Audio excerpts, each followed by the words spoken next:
ATRS, we are watching the south lawn of the White House. It's draped in bunting, and thousands of people are waiting to hear Pope Francis make some type of statement after meeting with President Obama in the White House. So we are watching that, and the minute they come to the podium, we'll, of course, bring you that live. Right now, though, we need to check in with ABC News correspondent Scott Goldberg, who is covering this Volkswagen story. Good morning, Scott Goldberg. McGraw, how are you? Good.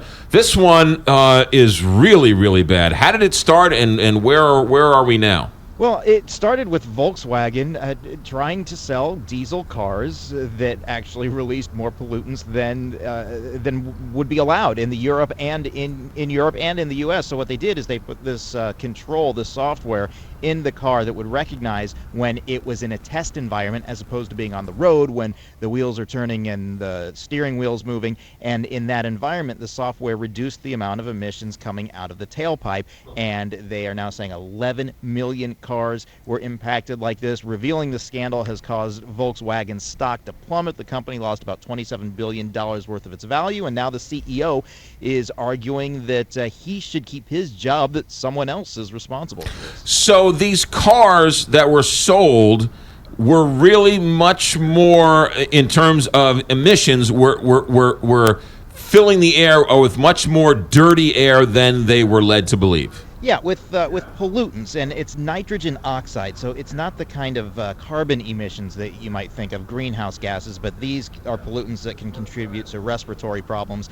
They're limited, regardless, in the U.S. and in Europe. In fact, it's stricter even in Europe than it is here. We're talking about 500,000 cars here, the big bulk of those 11 million over there, and they're under recall right now. But if you take one of these cars in the U.S., if you happen to own one, to have it adjusted so it emits fewer pollutants, you're going to affect the fuel economy. So people might be a little hesitant to do this, to go in and get a fix to a car that makes it perform worse than it does right now. Is this scandal only reserved for Volkswagen?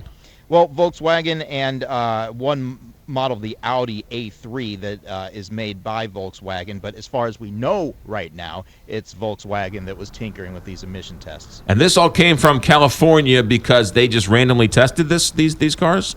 Well, I mean, that's where it was first discovered, yeah, and then it led to this admission at Volkswagen, and now they're trying to see exactly.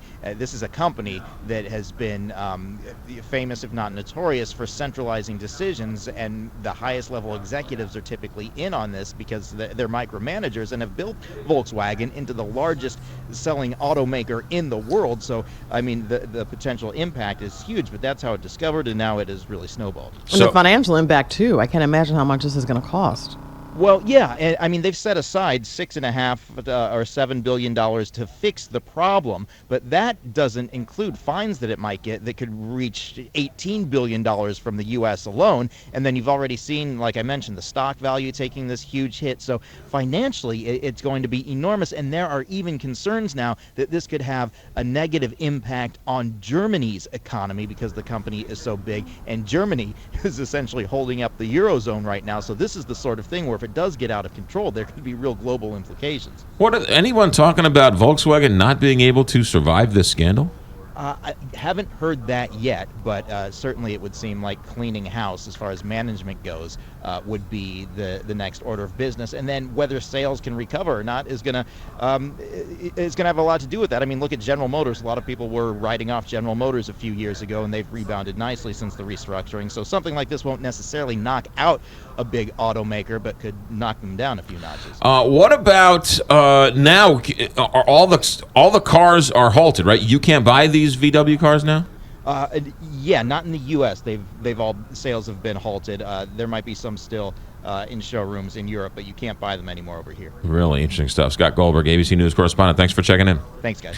726 here, Big 550 KTRS. Especially people who buy Volkswagens. They're more of the hoity-toity green type, and we're going to buy these cars because they're so environmentally friendly. Mm-hmm. And so now you've realized that they're really not. Right, they're really not environmentally friendly. Not only that, but they're lying on their tests to say they're much more environmentally friendly than they are. Mm-hmm. You bought it because it is, and now you're driving around in a polluter.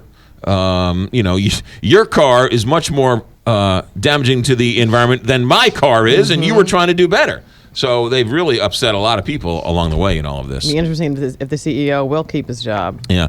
726 here, Big 550, KTRS, Menino's Market.